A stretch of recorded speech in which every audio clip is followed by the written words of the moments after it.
Ni toda persona que habla de Dios pertenece a Dios. En verdad, algunos usan su nombre, pero actúan como si fueran hijos del diablo. Esta frase no fue creada por un predicador inflamado ni por un crítico moderno de la religión. Salió de la boca de Jesús. En el templo, ante los hombres más respetados de la religión judía, Él miró a los ojos de ellos y dijo: «Ustedes son hijos del diablo». No fue una metáfora suave, ni un exagero retórico. Fue una acusación directa, cargada de verdad y discernimiento espiritual. Jesús no estaba hablando con ladrones o asesinos, estaba hablando con hombres que oraban, ayunaban, enseñaban las Escrituras, pero que rechazaban la luz. Esta declaración afecta todo lo que pensamos sobre espiritualidad, filiación divina y apariencia religiosa, y nos obliga a hacer una pregunta incómoda. ¿Será que aún hoy hay personas, incluso dentro de las iglesias, que viven como hijos del diablo, aunque digan servir a Dios? Gente que habla bonito sobre Dios hay por ahí a montones. Ahora, encontrar a quien encare la verdad de frente como hacía Jesús ya es mucho más raro. Si valoras este tipo de contenido directo, sin rodeos, pero con base sólida en la palabra, inscríbete aquí en el canal, porque es de eso para más. El capítulo 8 del Evangelio, según Juan, nos transporta a un ambiente cargado de tensión y expectativas espirituales. Jesús está en el templo, en Jerusalén, enseñando durante la fiesta de los tabernáculos, uno de los momentos más importantes del calendario judío. Esta celebración no era solo una conmemoración agrícola, sino también un memorial del viaje en el desierto, donde Dios habitaba con su pueblo en tiendas. En el apogeo de esta fiesta, multitudes llenaban los atrios del templo.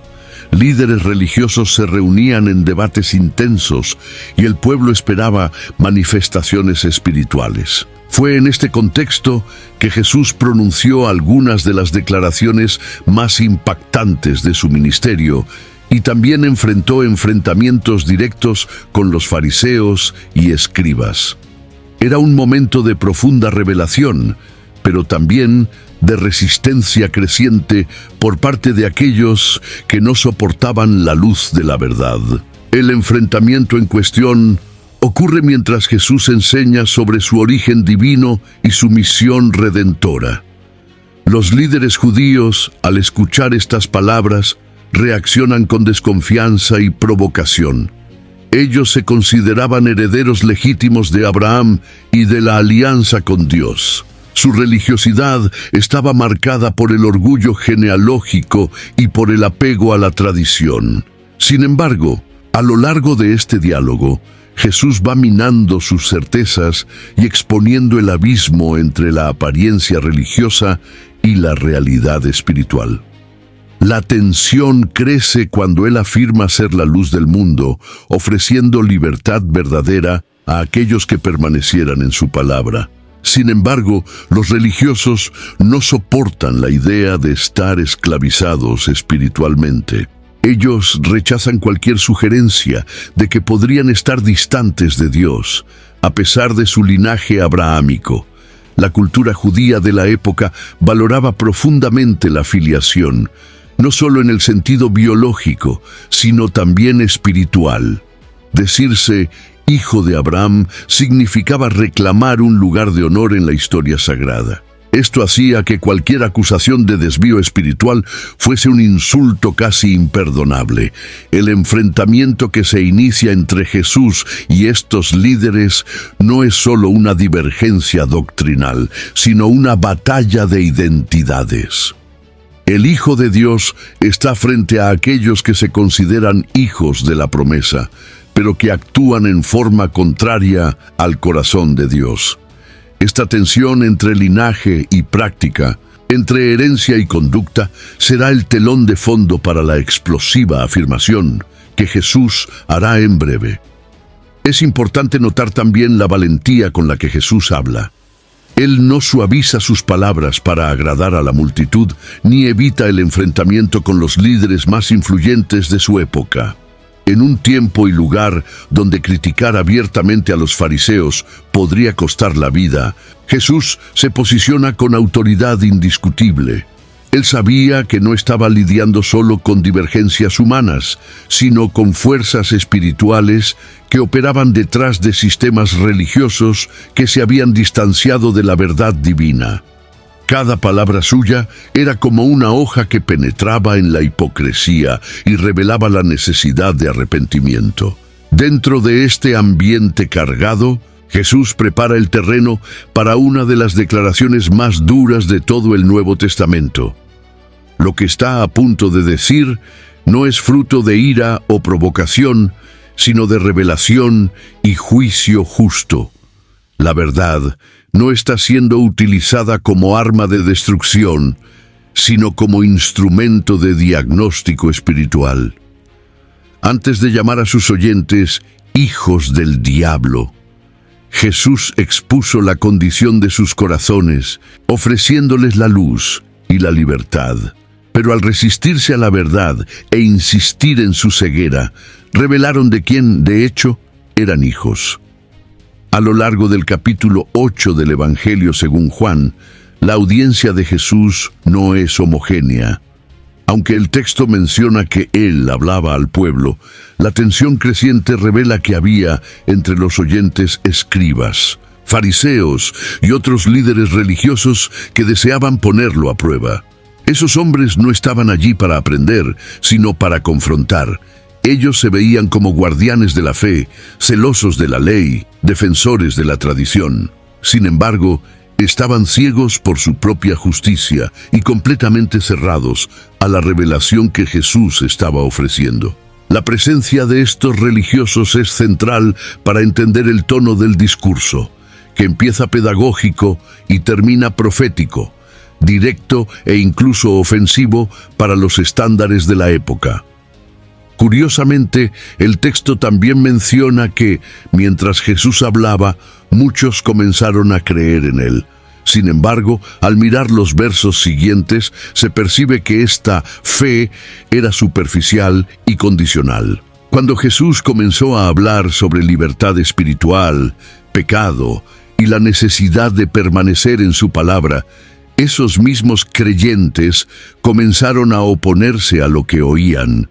Esto revela que los interlocutores de Jesús eran, en parte, personas que se decían abiertas a la verdad, pero que aún estaban atrapadas en el orgullo religioso y la dureza del corazón. La conversación rápidamente se transforma en un interrogatorio, donde Jesús es acusado de ser samaritano, poseído por demonio y mentiroso.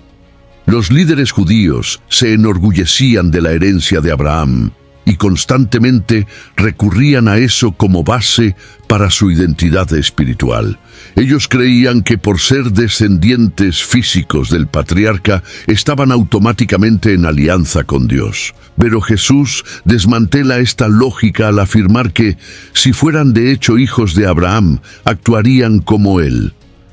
Esta frase ya fue un duro golpe, pues Jesús estaba, esencialmente, diciendo que sus acciones los descalificaban como legítimos herederos de la fe. La filiación espiritual, para Cristo, no es validada por la línea sanguínea, sino por la obediencia a la voluntad del Padre. La resistencia de estos interlocutores no era solo racional, era profundamente espiritual. Ellos veían en Jesús una amenaza, no solo a su autoridad, sino a su estructura religiosa y poder institucional. La dureza de corazón les impedía reconocer la luz que tenían delante de sí. A pesar de ser maestros de las Escrituras, no lograban ver que todo lo que Jesús decía estaba profundamente enraizado en la revelación del Antiguo Testamento. Su ceguera espiritual era tal que preferían matarlo que escucharlo.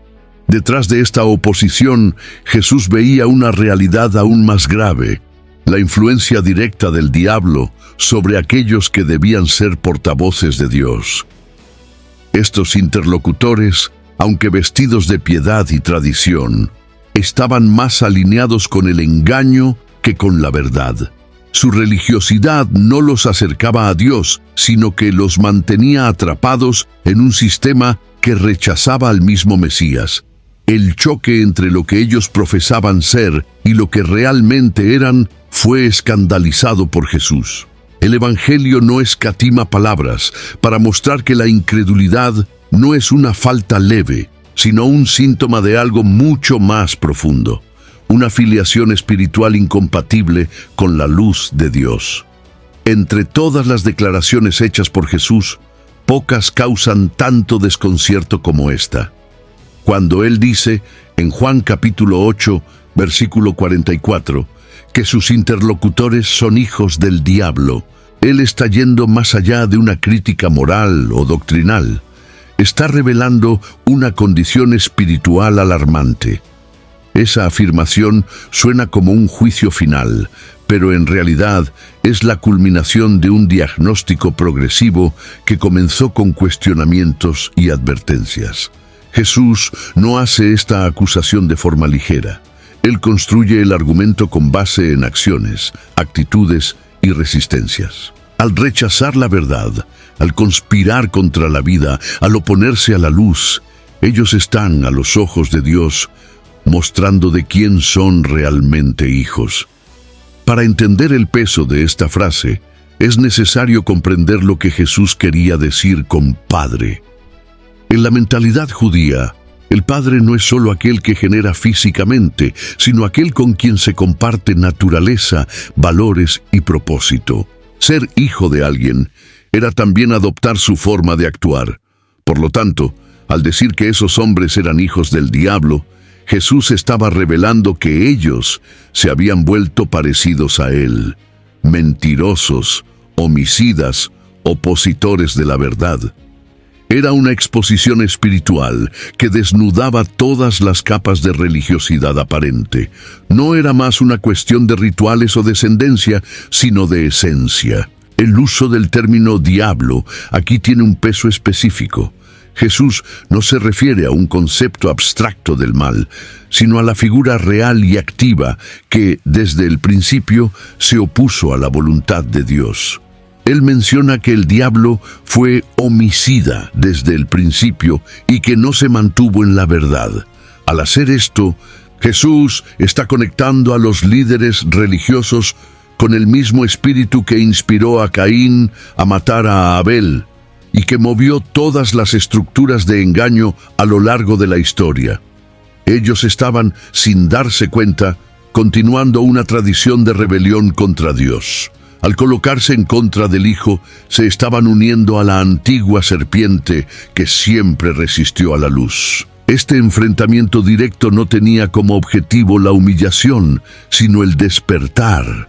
Jesús no está ofendiendo por ofender, sino sacudiendo conciencias dormidas. Su palabra es como una sirena espiritual, denunciando la gravedad de la condición de sus oyentes. Ellos no estaban solo errando doctrinalmente, estaban espiritualmente muertos, separados de Dios, atrapados en el dominio del maligno. Y lo más alarmante es que esto estaba pasando mientras se creían espiritualmente vivos. Es esta ceguera la que hace que la acusación sea aún más urgente y necesaria. Al proferir esta frase, Jesús deja claro que no hay neutralidad en la vida espiritual. O se es hijo de Dios, o se está bajo el dominio del padre de la mentira. Esta polaridad espiritual aún permanece válida. No basta con tener apariencia religiosa, conocimiento bíblico o frecuentar ambientes sagrados. La verdadera filiación se revela por la relación con la verdad, por el amor a la luz y por la disposición a obedecer a Dios, incluso si eso cuesta todo. La declaración de Jesús en Juan capítulo 8, versículo 44, al llamar a sus opositores hijos del diablo, no solo confronta directamente a los líderes religiosos, sino que también revela una comprensión profunda sobre la paternidad espiritual. Para los judíos, la idea de padre estaba íntimamente ligada a la identidad, herencia y conducta. Ser hijo de alguien significaba compartir sus valores, seguir sus caminos, reproducir su carácter. Al aplicar este lenguaje al diablo, Jesús redefine la noción de filiación, desplazándola del campo biológico al espiritual y dejando claro que la verdadera paternidad se revela por las elecciones morales y espirituales que cada persona hace. En el Antiguo Testamento, el diablo rara vez se menciona de forma directa, pero su influencia está presente desde Génesis capítulo 3, en la serpiente que engaña a Eva con astucia. A partir de allí, él pasa a ser retratado como el adversario, aquel que se opone a los propósitos de Dios. Ya en los textos del Nuevo Testamento, especialmente en los Evangelios y en las cartas apostólicas, el diablo es descrito como el acusador, engañador y padre de la mentira. Jesús, al llamarlo padre de esos hombres, está diciendo que ellos se habían vuelto instrumentos de sus intenciones, no solo por acciones explícitas, sino por una disposición interior de rechazar la verdad divina. La filiación, en este sentido, es profundamente espiritual. El uso de esta imagen también tiene una carga simbólica. En varias culturas antiguas, inclusive en la tradición judía, el padre era el formador de la identidad. Él transmitía no solo el nombre, sino también los valores y la dirección de la vida. Al decir que alguien es hijo del diablo, Jesús está mostrando que esa persona ha comenzado a reflejar los valores de este padre. El odio a la verdad, el deseo de controlar, la voluntad de matar, la distorsión de la palabra divina. Estas no son solo fallas de carácter, sino síntomas de una condición espiritual profunda. Y más que eso, son expresiones de una lealtad invisible a un Señor que opera a través de la mentira y la ilusión. El lenguaje de Jesús, por lo tanto, es más que un insulto. Es una revelación escatológica, un desmascaramiento espiritual. Él está diciendo, ustedes piensan estar del lado de Dios, pero sus acciones revelan otra cosa. Este enfoque tiene ecos en otros pasajes, como en Mateo capítulo 7, versículo 21 al 23, cuando Jesús afirma que no todo aquel que dice, Señor, Señor, heredará el reino de los cielos, sino solo quien haga la voluntad del Padre. Esto refuerza que el criterio de filiación espiritual no está en las palabras o en los títulos, sino en la práctica cotidiana de la verdad. Cuando miramos el simbolismo detrás de esta figura, nos enfrentamos a una verdad ineludible. Todos nosotros tenemos un Padre espiritual, y nuestras elecciones revelan quién es Él. Esta paternidad no es impuesta, sino asumida voluntariamente a medida que nos inclinamos hacia la verdad o hacia el engaño. Jesús, al hacer esta afirmación, nos llama a un examen profundo. ¿A quién hemos reflejado con nuestras actitudes? ¿Qué tipo de carácter estamos reproduciendo en el mundo? La respuesta a estas preguntas revela más sobre nuestra filiación que cualquier discurso religioso. A continuación de las palabras de Jesús, en Juan capítulo 8, versículo 44, deja claro que la filiación espiritual se expresa en la práctica, y no solo en palabras o herencias religiosas. Al decir, ustedes quieren hacer la voluntad del Padre de ustedes, Él está evidenciando que existe una intención, una disposición activa en el corazón de esos hombres en alinearse con los deseos del maligno. Esta afirmación lleva una verdad poderosa y desconcertante. El ser humano no es solo influenciado, elige, desea, coopera, se entrega. La voluntad no es neutra, se inclina, y esta inclinación revela de quién realmente somos hijos. Desde tiempos antiguos, la Biblia muestra que Dios honra el libre albedrío. Desde Génesis capítulo 2, del versículo 16 al 17, cuando Adán es instruido sobre el árbol del conocimiento del bien y del mal, vemos que Dios permite la elección. Lo mismo se aplica aquí. Los líderes religiosos no estaban siendo forzados a rechazar a Jesús. Estaban deliberadamente eligiendo eso.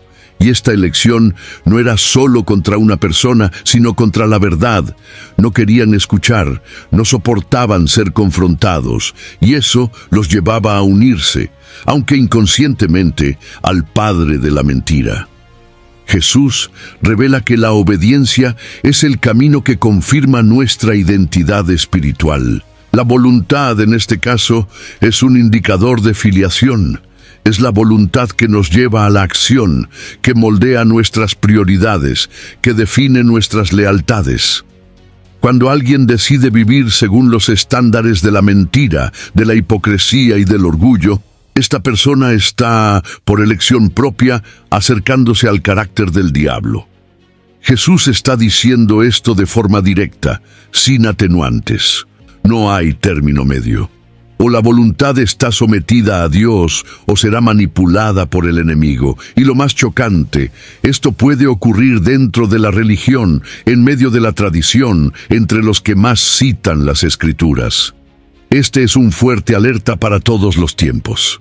La voluntad humana puede convertirse en un instrumento de Dios o en un arma en manos del enemigo. Y esta decisión comienza internamente en las pequeñas resistencias a la verdad, en los argumentos que levantamos para protegernos de la confrontación espiritual.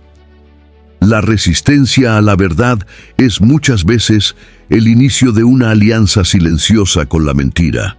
Esos hombres no estaban matando literalmente en ese momento, pero su intención ya los ponía en sintonía con el homicida original. Jesús veía más allá de la apariencia. Percibía los deseos, los pensamientos, los proyectos ocultos, y por eso su denuncia era tan precisa. Queda evidente que la vida espiritual no se define por lo que se habla, sino por lo que se desea profundamente. Aquellos que desean hacer la voluntad de Dios se revelan como sus hijos, pero los que resisten a la luz, aunque estén rodeados de símbolos sagrados, revelan su verdadera alianza. La pregunta que este pasaje nos lleva a reflexionar es: ¿qué deseos estamos alimentando? ¿Qué voluntad ha gobernado nuestras decisiones diarias? En el silencio del alma, donde nadie ve, ya hacemos elecciones que nos alinean con un Padre. Que sea el Padre de la verdad. Jesús continúa su exposición y revela otro rasgo del diablo al decir que él fue homicida desde el principio. Esta afirmación lleva una profundidad teológica intensa. El homicidio aquí no se refiere solo al acto físico de quitar la vida, sino a todo aquello que se opone al principio de la vida como don de Dios. Desde Génesis capítulo 4, con el asesinato de Abel por Caín, que Juan, en su primera carta, capítulo 3, versículo 12, asocia directamente al maligno. Vemos el espíritu de homicidio como expresión máxima de la rebelión contra Dios. El homicida no mata solo por violencia, sino por odio a la luz, por rechazo a la justicia, por repulsión a la presencia divina. Al describir al diablo como homicida desde el principio, Jesús nos está enseñando que Él es el origen de toda cultura de muerte.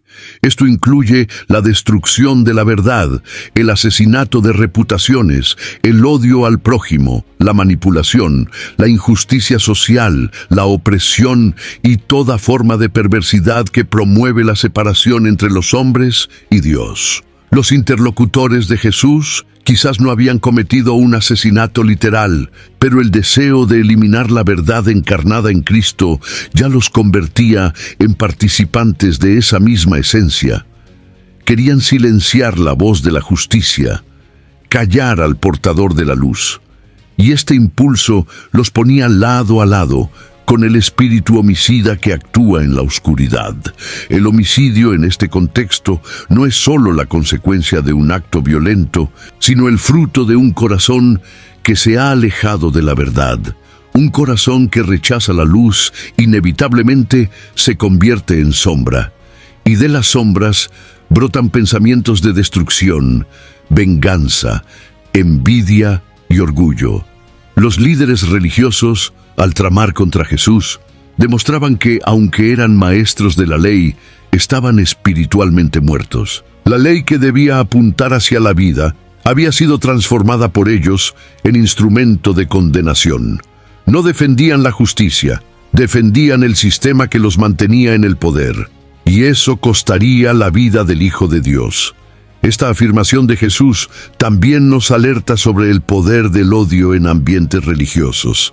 El homicidio espiritual puede ocurrir incluso en los púlpitos, en los pasillos de las iglesias, en los discursos inflamados que alejan a las personas de Dios en lugar de conducirlas a Él. Cada vez que el amor es sustituido por el legalismo frío, cada vez que la gracia es ahogada por juicios despiadados, se manifiesta el espíritu de homicidio. Y esto revela una alianza inconsciente con aquel que siempre ha odiado la vida. El homicida original sigue actuando no solo con armas, sino con palabras, con actitudes, con dureza de corazón. Si queremos discernir quiénes somos realmente, necesitamos observar cómo reaccionamos a la luz. El homicida desde el principio no soporta la verdad, porque ella expone sus intenciones. Jesús es la luz que vino al mundo para revelar todo lo que está escondido. Cuando esta luz brilla en nuestros corazones, tenemos dos opciones: rendirnos y ser transformados, o resistir y alimentar el odio. La elección revela nuestra paternidad espiritual y nuestra eternidad. Al afirmar que el diablo no se sostiene en la verdad porque no hay verdad en él, Jesús profundiza aún más el diagnóstico espiritual de aquellos que lo confrontaban. Esta descripción no es meramente retórica, revela la naturaleza esencial del enemigo. Él es, por definición, antagónico a la verdad. No se trata de alguien que simplemente miente, sino de un ser cuya propia esencia es mentira. La verdad, por otro lado, es la sustancia del carácter de Dios. En Juan capítulo 14, versículo 6, Jesús declara: «Yo soy el camino, la verdad y la vida». Por lo tanto, resistir a la verdad es, en la práctica, resistir al propio Cristo. La incapacidad del diablo para permanecer en la verdad también denuncia su inestabilidad. Él es errante, siempre en busca de engañar, dividir, corromper. Quien camina en la mentira no tiene una base firme. Todo lo que construye es ilusorio, pasajero, fundamentado en engaño. Este patrón se refleja en sus hijos espirituales. Aquellos que rechazan la verdad no tienen raíces, cambian conforme los vientos, adaptan sus discursos, enmascaran sus deseos, porque la verdad es insoportable para quienes viven de apariencias. Los líderes religiosos, acusados por Jesús, no estaban solo equivocados, estaban voluntariamente huyendo de la luz que exponía sus contradicciones. La verdad en el Evangelio no es solo un concepto, es una persona, un camino, una vida. Caminar en la verdad exige rendición, humildad y disposición para ser transformado. Es por eso que los hijos del diablo no pueden permanecer en ella. La verdad exige cambio y ellos no están dispuestos a abandonar lo que han construido. Los fariseos y escribas preferían mantener sus estructuras religiosas intactas, incluso si ello significaba rechazar al Mesías. Para ellos, la verdad era peligrosa porque socavaba sus privilegios. Y Jesús, siendo la encarnación de la verdad, era visto como una amenaza insoportable. Este fragmento nos recuerda que vivir en la mentira es más que decir inverdades. Es adoptar un estilo de vida contrario a la revelación de Dios. La mentira es cualquier forma de existencia que se aleja de la luz, que manipula, que distorsiona. Puede esconderse bajo capas de religiosidad, puede vestir trajes de santidad, pero sigue siendo engaño. El diablo, por no contener verdad alguna, es incapaz de generar cualquier fruto duradero. Quien camina con Él vive en constante disfraz, huyendo del enfrentamiento con la realidad divina. Es por eso que Jesús confronta con tanta firmeza, porque solo la verdad puede liberar. Cuando nos colocamos ante esta afirmación, somos desafiados a examinar dónde hemos cimentado nuestra vida. ¿Estamos fundamentando nuestras decisiones, relaciones y fe en la verdad revelada en Cristo? ¿O hemos buscado seguridad en construcciones frágiles que no resisten la luz? La forma en que lidian con la verdad muestra con precisión de quién somos hijos. Quien ama la verdad permanece en ella, incluso cuando hiere. Pero quien no tiene la verdad dentro de sí, inevitablemente será atraído por las sombras de la mentira. Jesús cierra su descripción del diablo con una frase contundente.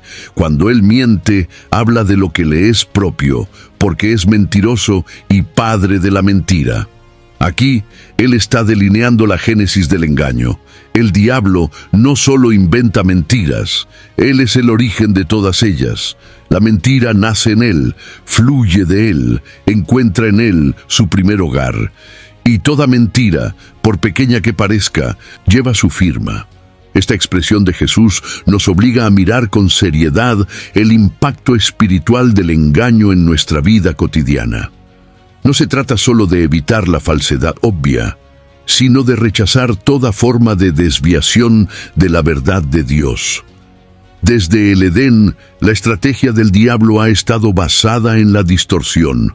En Génesis capítulo 3, versículo 1, él no niega directamente la palabra de Dios, sino que la cuestiona. Fue así como Dios dijo. Esta sutil manipulación es el comienzo de la tragedia humana. El padre de la mentira no necesita presentar un engaño burdo, basta con torcer levemente la verdad para alejarnos del propósito divino.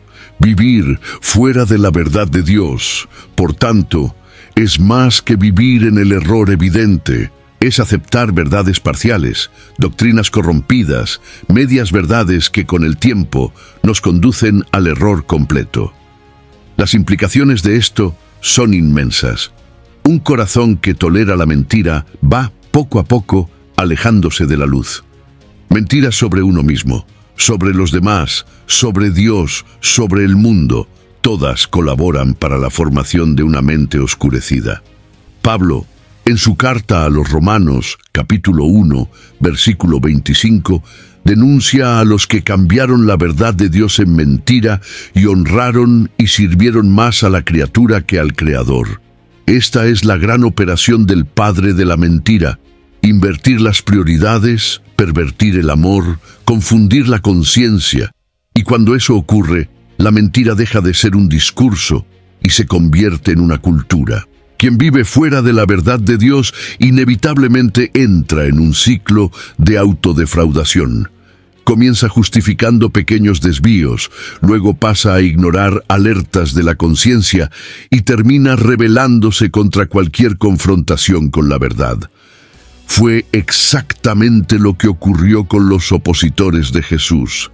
Rechazaron la verdad tantas veces que acabaron amando la mentira. El diablo se convierte en su padre no por imposición, sino por afinidad. Comenzaron a pensar como él, a hablar como él, a actuar como él, y al escuchar la verdad encarnada, no soportaron, quisieron destruirla. Esta advertencia de Jesús no se limita a los fariseos de aquel tiempo. Eco hasta hoy, desafiándonos a identificar las áreas de nuestra vida donde hemos permitido que la mentira gobierne. Mentiras emocionales, espirituales, relacionales, teológicas, todas pueden convertirse en lazos que nos alejan de la paternidad de Dios. El padre de la mentira aún susurra, aún seduce, aún intenta moldear identidades fuera de la verdad. Pero Jesús sigue ofreciendo liberación a través de la verdad. La decisión de quién será nuestro Padre aún está en nuestras manos y se manifiesta en lo que elegimos creer y vivir. A lo largo de su minuciosa exposición, Jesús establece una clara línea divisoria entre dos grupos. los que son hijos de Dios y los que son hijos del diablo. Esta dicotomía espiritual no se basa en apariencia, posición religiosa o vínculo genealógico, sino en quién cada persona refleja con sus actitudes. Él no mide la filiación por las palabras proferidas, sino por los frutos producidos. En Mateo capítulo 7, versículo 16, Él afirma: «Por sus frutos los conoceréis». La distinción está en la esencia y en la práctica. Quien es hijo de Dios vive según la verdad. Quien es hijo del diablo actúa conforme a la mentira. Esta distinción, sin embargo, no es visible a simple vista. Muchos de aquellos que Jesús estaba confrontando eran vistos por la sociedad como los más piadosos.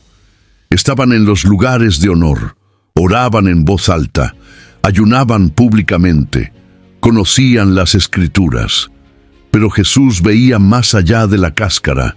Él miraba hacia los deseos, hacia los pensamientos, hacia la disposición del corazón. Y allí estaba la verdadera identidad.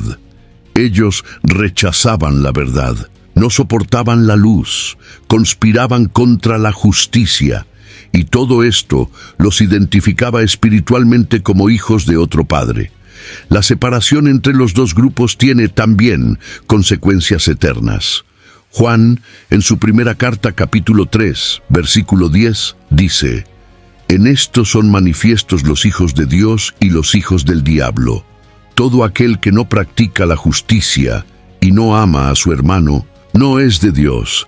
La práctica de la justicia y el amor son marcas fundamentales de la filiación divina. No basta tener un discurso bonito o una trayectoria religiosa. Es necesario vivir en consonancia con la verdad revelada. Y esta verdad siempre nos conduce al amor, a la humildad, a la rectitud, a la comunión con Dios y con el prójimo. Jesús no presentaba esta distinción como una amenaza, sino como una revelación. Él estaba mostrando a sus oyentes hacia dónde sus elecciones los estaban llevando. Era una invitación implícita al arrepentimiento, una llamada urgente para un cambio de filiación. Nadie nace espiritualmente neutro. Todos nosotros, en algún momento, necesitamos decidir de quién seremos hijos. Y esta decisión se toma diariamente, en los pequeños gestos, en las decisiones morales, en las palabras que elegimos, en la forma en que tratamos la verdad. El mensaje de Jesús aún resuena con claridad. La verdadera identidad no se descubre en los rituales, sino en el reflejo del carácter. Si somos hijos de Dios, eso será visible en nuestras acciones. Si nuestras vidas están comprometidas con la verdad, con la luz, con la justicia, entonces reflejamos la naturaleza del Padre Celestial. Pero si resistimos a la verdad, si mentimos, si alimentamos odio y despreciamos la justicia, estamos manifestando otra paternidad. Y no hay forma de disimular ante los ojos de aquel que ve el corazón.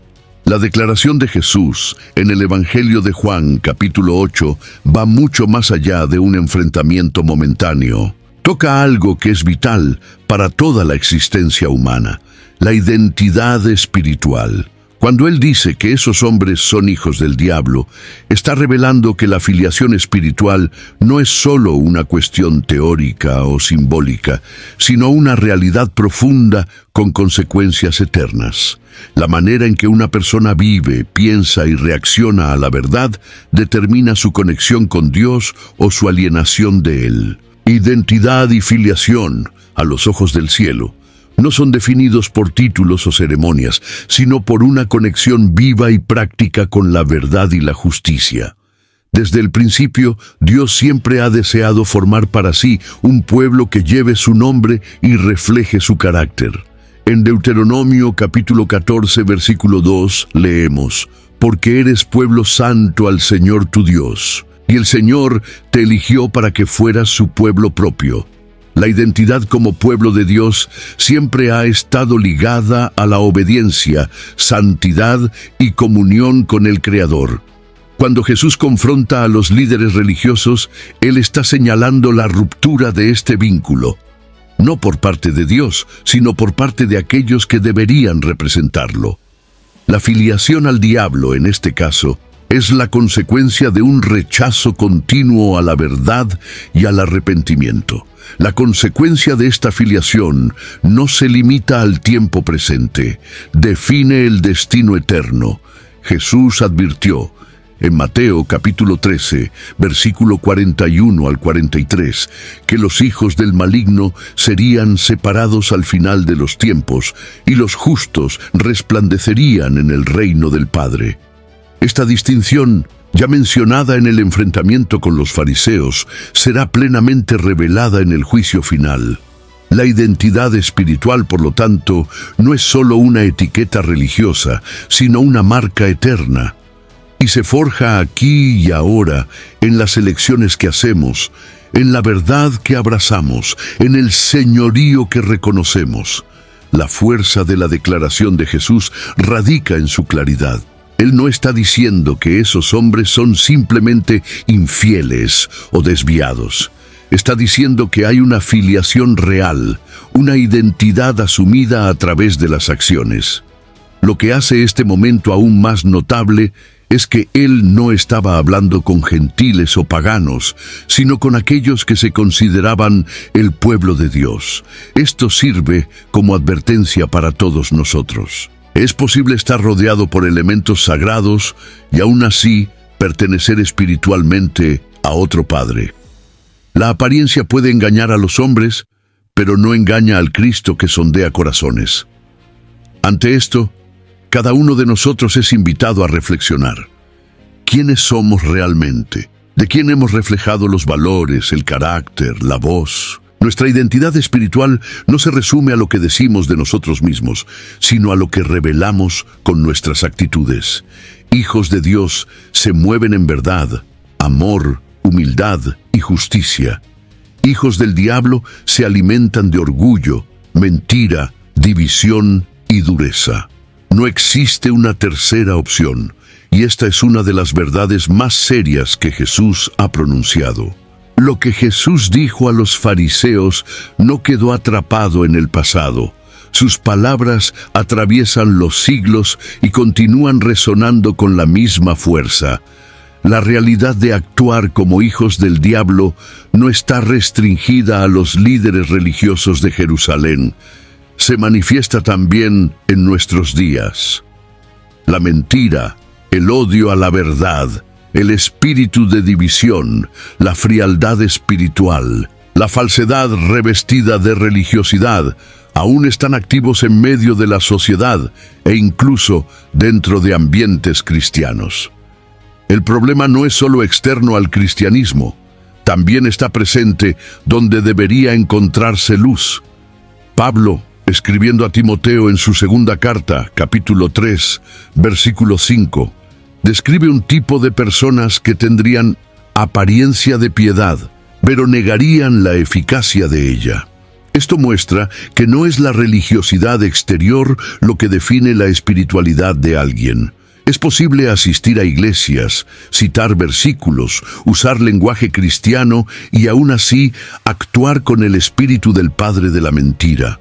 Cuando vemos líderes manipulando la fe ajena, iglesias alimentando el orgullo humano en lugar de exaltar a Cristo, comunidades divididas por vanidades y disputas, estamos ante expresiones actuales de la misma rebelión que Jesús denunció. La cultura actual también ha favorecido un ambiente donde la mentira es normalizada. Noticias falsas, discursos manipuladores, relativismo moral y la idolatría del yo han contribuido a una sociedad donde la verdad es constantemente diluida. Muchos viven en un ciclo continuo de autoengaño, negándose a confrontar la verdad de Dios sobre sus vidas. Y cuando la verdad es anunciada, la reacción es la misma que la de los fariseos: resistencia, desprecio, persecución. Esto muestra que el espíritu que operaba en ellos sigue actuando en los días actuales. Además, debemos considerar cómo nuestras propias actitudes pueden, sin darnos cuenta, alinearse con esta filiación espiritual no deseada. Cada vez que elegimos ocultar la verdad para preservar nuestra imagen, cuando nos negamos a perdonar, cuando deseamos controlar a los demás a través del miedo o la culpa, nos estamos alejando de la paternidad divina. No basta con condenar los errores de los demás. Es necesario examinar nuestra propia vida a la luz del Evangelio. El diablo sigue siendo padre de aquellos que por elección reproducen su naturaleza. Es por eso que el mensaje de Jesús necesita ser predicado con urgencia y claridad. La Iglesia tiene el papel profético de denunciar la mentira, proclamar la verdad y llamar a la reconciliación con el Padre. No se trata de señalar con arrogancia, sino de ofrecer luz en un mundo tomado por tinieblas espirituales. La verdadera filiación es un viaje diario, marcado por arrepentimiento, transformación y obediencia. La buena noticia es que incluso quienes han andado como hijos del diablo pueden, por la gracia, ser adoptados por Dios y tener su identidad completamente restaurada. La fuerza de las palabras de Jesús en Juan capítulo 8, versículo 44, ya ha causado y aún causa confusión, abusos e interpretaciones distorsionadas. A lo largo de la historia, algunos han usado este texto para justificar actitudes de condenación, intolerancia e incluso persecución religiosa. Atribuir a alguien la identidad de hijo del diablo se ha convertido, en ciertos círculos, en un arma para excluir, etiquetar y destruir reputaciones. Pero no es eso lo que Jesús hizo, y tampoco es el espíritu del Evangelio. La verdad, cuando se usa sin amor, pierde su esencia. Es necesario lidiar con este versículo con temor, discernimiento y equilibrio. Jesús no pronunció estas palabras motivado por odio, sino por celo por la verdad. No generalizó a todos los judíos, ni pronunció esta sentencia sobre el pueblo en su totalidad. Estaba confrontando a un grupo específico que, tras sucesivas negativas a la verdad, mostró frutos evidentes de rebeldía espiritual. Esta distinción es crucial. El Evangelio nunca nos autoriza a etiquetar personas basándonos en nuestra percepción limitada. La filiación espiritual no está determinada por raza, clase social, posición política o incluso por errores cometidos, sino por una relación continua con la verdad y la obediencia a Dios. El apóstol Pablo nos advierte en Efesios capítulo 4, versículo 15, a hablar la verdad en amor. Este principio debe guiar toda aproximación que involucre confrontación espiritual. Denunciar el pecado no es lo mismo que destruir al pecador. Jesús confrontaba, sí, pero también lloraba sobre Jerusalén y clamaba al Padre por perdón a los que lo crucificaban. Si no tenemos el mismo corazón compasivo, nuestras palabras pueden convertirse en instrumentos de muerte, incluso cuando están cargadas de teología. Es posible estar correcto doctrinalmente y aún así actuar con el espíritu equivocado. Otro punto delicado es el riesgo de aplicar este texto como una especie de autojustificación. Algunos se ven como los puros y hijos de la luz, y usan esta etiqueta para colocarse por encima de los demás. Pero la verdadera filiación a Dios se revela en la humildad, en el quebrantamiento y en el amor. Juan, en su primera carta, capítulo 4, versículo 7, afirma: todo aquel que ama es nacido de Dios. Esto significa que antes de identificar el error en el otro, debemos estar dispuestos a amar y a servir. El Evangelio no nos da permiso para juzgar superficialmente, sino que nos llama a discernir con gracia. Por último, recordar que Jesús dijo estas palabras tras un largo diálogo, con intentos claros de llevar a los oyentes a la luz. El versículo 44 no fue lo primero que él dijo, fue la conclusión de una serie de revelaciones que fueron rechazadas una tras otra. Esto nos enseña que la confrontación directa solo debe suceder después de haber agotado las oportunidades de instrucción, amor y paciencia. Solo cuando alguien se muestra persistentemente endurecido, rechazando deliberadamente la verdad, es que esta dura realidad espiritual se revela. Y aún así, la puerta del arrepentimiento sigue abierta. Después de exponer la dura realidad de aquellos que rechazan la verdad y viven como hijos del diablo, Jesús, en su mensaje en su totalidad, presenta una alternativa gloriosa: convertirse en hijo de Dios. Este no es un privilegio reservado a pocos o a los que poseen mérito, sino una oferta abierta a todos los que crean. Juan, desde el principio de su Evangelio, capítulo 1, versículo 12, afirma: «Pero a todos los que lo recibieron les dio el poder de ser hechos hijos de Dios, a los que creen en su nombre». La filiación divina, por lo tanto, no es heredada por tradición o religión, sino recibida por fe y arrepentimiento. Convertirse en hijo de Dios implica una transformación radical de identidad. Es más que adoptar un nuevo comportamiento, se trata de nacer de nuevo, como Jesús explicó a Nicodemo en Juan, capítulo 3. Este nuevo nacimiento no es generado por sangre, ni por la voluntad de la carne, sino por la acción del Espíritu Santo. Es un proceso espiritual en el que Dios, como Padre, nos adopta en su familia y nos concede una nueva naturaleza. La filiación es un acto de gracia, pero exige respuesta humana. Creer en Jesús como el Hijo de Dios y someterse a su señorío. Esta nueva identidad redefine todo nuestro ser. Al convertirnos en hijos de Dios, comenzamos a reflejar el carácter del Padre: amor, verdad, justicia, misericordia. El Espíritu de Dios comienza a habitar en nosotros, guiándonos en todas las cosas y capacitándonos para vivir de acuerdo a los valores del reino. Pablo, en Romanos capítulo 8, versículo 14, declara: «Porque todos los que son guiados por el Espíritu de Dios, estos son hijos de Dios».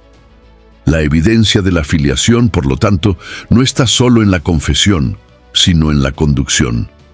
Vivir bajo la dirección del Espíritu es prueba de que pertenecemos a la familia de Dios. El llamado de Jesús es para todos, incluso aquellos que, durante mucho tiempo, vivieron en rebelión, pueden ser transformados en hijos legítimos del Padre Celestial. La gracia es mayor que el pasado. El Evangelio no vino solo para condenar al mundo, sino para salvarlo.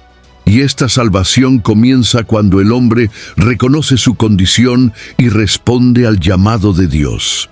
Ser hijo de Dios es el mayor privilegio que alguien puede recibir y también la mayor responsabilidad. Vivir de manera digna de esta identidad, testificando la verdad en un mundo dominado por mentiras. La confrontación de Jesús en Juan capítulo 8 no termina en el juicio, apunta hacia la redención. Él no vino solo para exponer a los hijos de las tinieblas, sino para llamar a hombres y mujeres a la luz, a la adopción, a la paternidad de Dios. Este llamado permanece vivo hasta hoy. No importa cuán lejos haya ido alguien, hay un Padre esperando, con los brazos abiertos, listo para restaurar y dar un nuevo nombre. El Evangelio es la proclamación de que es posible cambiar de filiación. Y eso lo cambia todo. La idea de que alguien pueda cambiar de filiación espiritual puede parecer desconcertante a primera vista, pero está en el centro del mensaje del Evangelio. Jesús, al confrontar a los líderes religiosos, no estaba diciendo que su condición era irreversible. Por el contrario, estaba exponiendo la gravedad de la situación para que, al ser despertados, pudieran buscar transformación. La Biblia está repleta de ejemplos de hombres y mujeres que vivieron bajo la influencia de las tinieblas, pero que fueron adoptados por Dios y recibieron una nueva identidad. La filiación no es estática, puede ser cambiada por el arrepentimiento genuino y la fe salvadora. Pablo es un ejemplo claro de esto. En sus propias palabras, se reconoce como perseguidor de la iglesia, alguien que actuaba con celo, pero en completa oposición a la verdad. Sin embargo, en Gálatas capítulo 1, versículo 15, reconoce que Dios lo separó desde el vientre materno y lo llamó por gracia.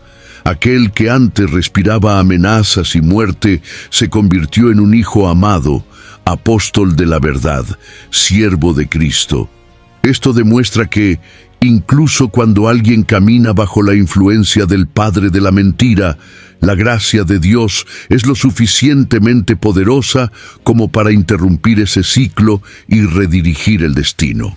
El cambio de filiación involucra 3 elementos fundamentales: revelación, arrepentimiento y regeneración.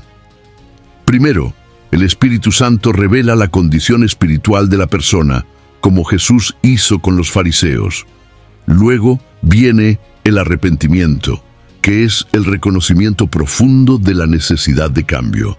Por último, ocurre la regeneración, cuando el Espíritu de Dios transforma el corazón y establece una nueva identidad espiritual.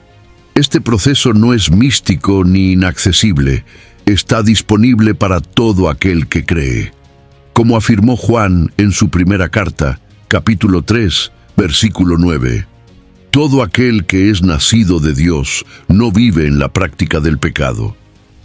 Este cambio de filiación también rompe las ataduras de la vergüenza. Muchos viven atrapados en el pasado, creyendo que, debido a sus errores, jamás podrán ser aceptados por Dios. Pero el Evangelio rompe esa mentira con poder. Dios no adopta hijos perfectos, sino arrepentidos. La cruz de Cristo no es solo símbolo de la condenación del pecado, sino la puerta de entrada a la nueva vida. A través de ella, el hombre es reconciliado con el Padre y se le pasa a llamar hijo.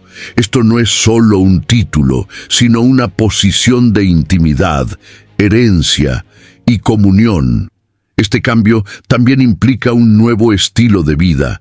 El verdadero Hijo de Dios rechaza las obras de las tinieblas y comienza a vivir de manera coherente con la luz. Abandona la mentira, el odio, la envidia y se reviste de compasión, verdad, paciencia y perdón.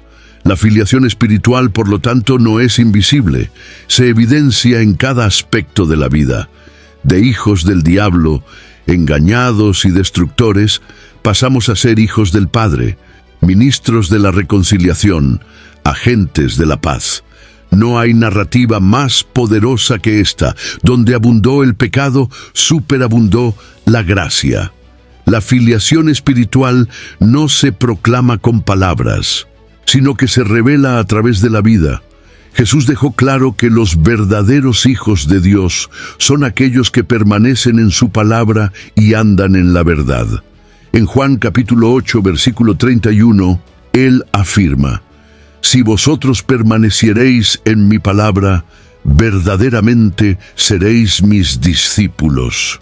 La permanencia en la verdad no es un evento aislado, sino un viaje continuo de obediencia, aprendizaje y transformación. La verdad no es solo algo que se cree, sino algo que se vive, y eso es lo que autentica la filiación. Vivir alineado con la verdad de Cristo significa rechazar toda forma de duplicidad.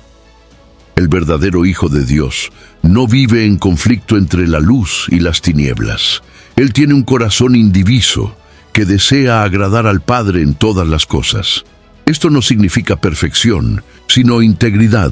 Incluso cuando erra, Él reconoce, se arrepiente y regresa a la verdad. En 1 Juan capítulo 1, versículo 6, leemos: «Si decimos que tenemos comunión con Él y andamos en tinieblas, mentimos y no practicamos la verdad». Es decir, el andar es la prueba de lo que se cree. La verdad también moldea el carácter. El Hijo de Dios no se guía por conveniencias o manipulaciones, sino por principios eternos. Él es transparente en sus relaciones, justo en sus negocios, fiel en su palabra, puro en sus intenciones.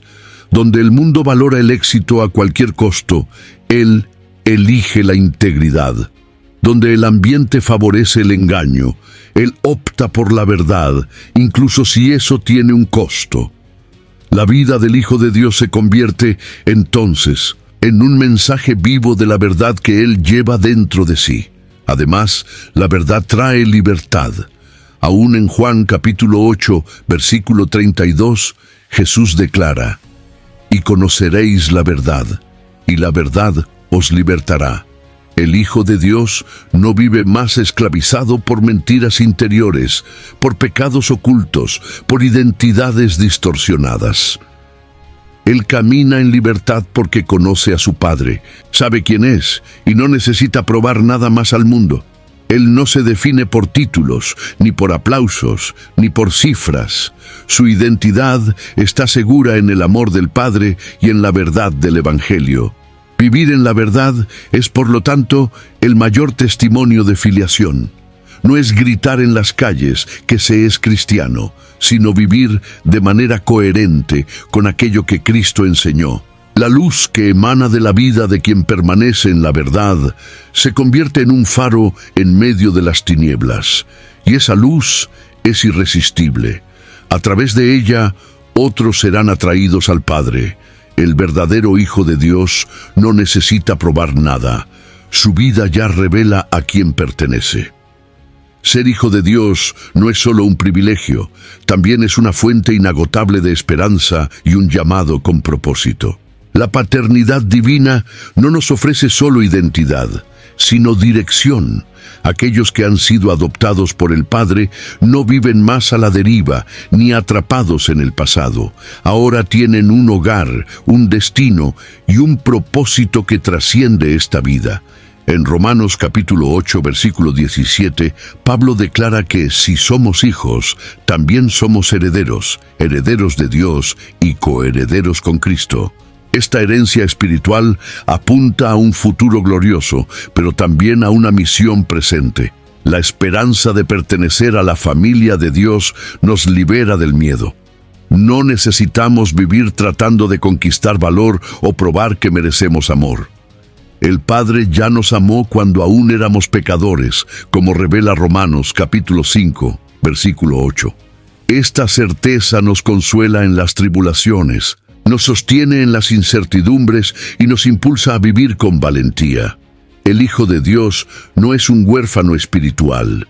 Tiene acceso directo al trono de la gracia. Es oído, amado y guiado. Esta filiación nos ancla, incluso cuando todo a nuestro alrededor parece desmoronarse. Pero esta nueva identidad también lleva un llamado. Quien es hijo de Dios vive para hacer la voluntad del Padre, no más los propios intereses, sino el reino. Jesús, en Mateo capítulo 5, versículo 9, afirmó: «Bienaventurados los pacificadores, porque serán llamados hijos de Dios». Esto muestra que la filiación se manifiesta también en cómo actuamos en el mundo, reconciliando, sanando, amando, construyendo puentes donde antes había muros. El propósito de la paternidad divina no es solo salvarnos, sino transformarnos en instrumentos de salvación para otros. La familia de Dios es también un espacio de comunión. El Evangelio no forma individuos aislados, sino hijos que se convierten en hermanos. En Efesios capítulo 2, versículo 19, Pablo enseña que ya no somos extranjeros, sino conciudadanos de los santos y miembros de la familia de Dios. Esto significa que pertenecemos unos a otros. La filiación en Dios nos conecta de forma profunda con la Iglesia, con la misión global, con los necesitados.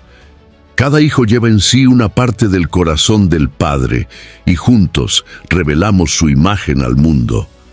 Vivir como hijo es, por lo tanto, caminar con esperanza y actuar con propósito. No es una identidad pasiva, sino una posición que moldea cada elección. Quien entiende el valor de pertenecer a la familia de Dios vive de manera diferente, con humildad, con gratitud, con sentido de misión. Y aún en medio de las luchas, sabe que su destino está seguro, porque no hay nada más poderoso que escuchar del propio Padre: «Este es mi Hijo amado, en quien me complazco». Las palabras de Jesús en Juan capítulo 8, versículo 44, no solo nos confrontan individualmente, sino que también levantan cuestiones serias sobre ética, comunidad y responsabilidad espiritual. Cuando Jesús llama a alguien hijo del diablo, Él está denunciando actitudes que comprometen la verdad, destruyen la vida y corrompen la fe. Esto nos obliga a reflexionar no solo sobre quiénes somos, sino sobre cómo nos posicionamos en el mundo, cómo vivimos en comunidad y cómo manejamos las estructuras de poder, incluso dentro de la propia religión. En el plano ético, ser hijo de Dios implica vivir con coherencia. En Miqueas, capítulo 6, versículo 8, Dios resume lo que espera del ser humano: practicar la justicia, amar la misericordia y andar humildemente con tu Dios. Esto nos desafía a tomar decisiones basadas en la verdad, incluso cuando eso nos cuesta privilegios o seguridad. La mentira, la manipulación y el engaño no pueden tener espacio en la vida de quien ha sido adoptado por el Padre. Y esto no se aplica solo a la vida personal, sino también a las relaciones profesionales, políticas y eclesiásticas. Ser hijo de Dios exige una ética innegociable. En la esfera comunitaria, esta confrontación nos alerta sobre el peligro de sistemas religiosos que se alejan de la verdad. Los líderes que Jesús confrontó representaban una religión estructurada, pero espiritualmente muerta. Esto aún sucede hoy, cuando iglesias, denominaciones o movimientos abandonan el evangelio puro y se entregan a la vanidad, al poder o al lucro. La iglesia debe ser un lugar de luz, y sus líderes deben reflejar el carácter del Padre. Como miembros de la comunidad de fe, tenemos el deber de promover la verdad, resistir la hipocresía y preservar la esencia del evangelio. En el aspecto personal, el desafío es aún más profundo. Necesitamos examinar nuestros propios corazones, actitudes y reacciones ante la verdad. Cuando somos confrontados, ¿cómo reaccionamos? ¿Defendemos nuestros argumentos o nos sometemos a la luz? La resistencia a la verdad es una señal peligrosa y puede revelar más sobre nuestra filiación de lo que imaginamos. En Hebreos capítulo 3, versículo 15, el autor exhorta: «Hoy, si oís su voz, no endurezcáis vuestros corazones». El endurecimiento es el inicio de la rebelión y, por lo tanto, de la desconexión con el Padre. La confrontación de Jesús, lejos de ser una acusación irreflexiva, es un llamado a la integridad. Ella nos llama a vivir con verdad en lo íntimo, a andar en la luz, a ser coherentes con el evangelio que profesamos. En un mundo marcado por relativismo y superficialidad, la identidad de hijo de Dios necesita destacarse como un faro ético y espiritual. El desafío es grande, pero la gracia es suficiente, y el Padre está siempre listo para sostener a aquellos que deciden vivir como verdaderos hijos. Después de todo lo que se ha dicho, somos conducidos inevitablemente a una pregunta que no puede ser ignorada. ¿A quién pertenezco de verdad? ¿De quién soy hijo? ¿Qué naturaleza he estado reproduciendo en mi día a día? Esta es una reflexión que va mucho más allá de la religión, de la frecuencia a la iglesia o del conocimiento bíblico. Se trata de examinar profundamente los frutos de nuestra vida, la dirección de nuestras elecciones y el tipo de verdad que habita en nosotros. En Mateo capítulo 12, versículo 33, Jesús declara: «O haced del árbol bueno y su fruto bueno, o haced del árbol malo y su fruto malo, porque por el fruto se conoce el árbol». Esta pregunta se vuelve aún más urgente cuando nos damos cuenta de que la filiación espiritual no es algo teórico. Afecta todo, nuestra forma de pensar, hablar, sentir, decidir. Si nuestras palabras están cargadas de engaño, si nuestro corazón nutre rencor, si nuestras acciones promueven división, entonces algo está mal en nuestra identidad. Por otro lado, si buscamos la verdad con humildad, si actuamos con misericordia, si amamos la luz incluso cuando ella nos confronta, entonces estamos en el camino de la verdadera filiación divina. El Evangelio no nos deja neutrales, nos posiciona. También es necesario reconocer que esta filiación no se define una única vez en la vida, sino que se confirma cada día. Ser hijo de Dios es un proceso continuo de permanecer en la verdad, andar en el Espíritu y negarse a sí mismo. Como dijo Pablo en Gálatas capítulo 5, versículo 24, los que son de Cristo han crucificado la carne con sus pasiones y deseos. Es una jornada de renuncia, pero también de profunda libertad. Cada decisión que tomamos es un paso en la dirección de uno de los padres espirituales, y ese camino moldea nuestro destino eterno. Quizás alguien al oír estas palabras se dé cuenta de que ha estado viviendo bajo una identidad equivocada. La buena noticia es que aún hay tiempo para cambiar. El Padre está a la puerta, listo para adoptar, restaurar y dar un nuevo nombre. Como en la parábola del hijo pródigo, contada en Lucas capítulo 15, el retorno a la casa del Padre es siempre posible y siempre celebrado. Dios no nos define por nuestros fracasos, sino por nuestra respuesta a su llamado. El camino de vuelta está abierto y comienza con un paso de arrepentimiento y fe. Al final de esta jornada de reflexión, la pregunta permanece: ¿cuál es el Padre que ha estado gobernando mi vida? No hay espacio para la neutralidad. O caminamos en la verdad con el Padre Celestial, o seguimos en los engaños del Padre de la mentira. La elección es personal, intransferible y urgente. Que cada uno de nosotros pueda arrodillarse ante Dios, abrir el corazón y decir con sinceridad: Padre, quiero ser tu hijo. Enséñame a andar en la verdad y moldea en mí tu carácter. Esta es la decisión que transforma destinos y que hace del Evangelio la más bella noticia ya anunciada al mundo. Has caminado bastante en esta vida y quizás ya has visto a mucha gente hablando en nombre de Dios, pero viviendo en sentido opuesto. ¿Qué tal dejar en los comentarios: la verdad debe ser dicha? Si crees que aún vale la pena defender lo que es recto, y aprovecha para compartir este video con alguien que amas, porque aún hay tiempo de elegir de quién queremos ser hijos.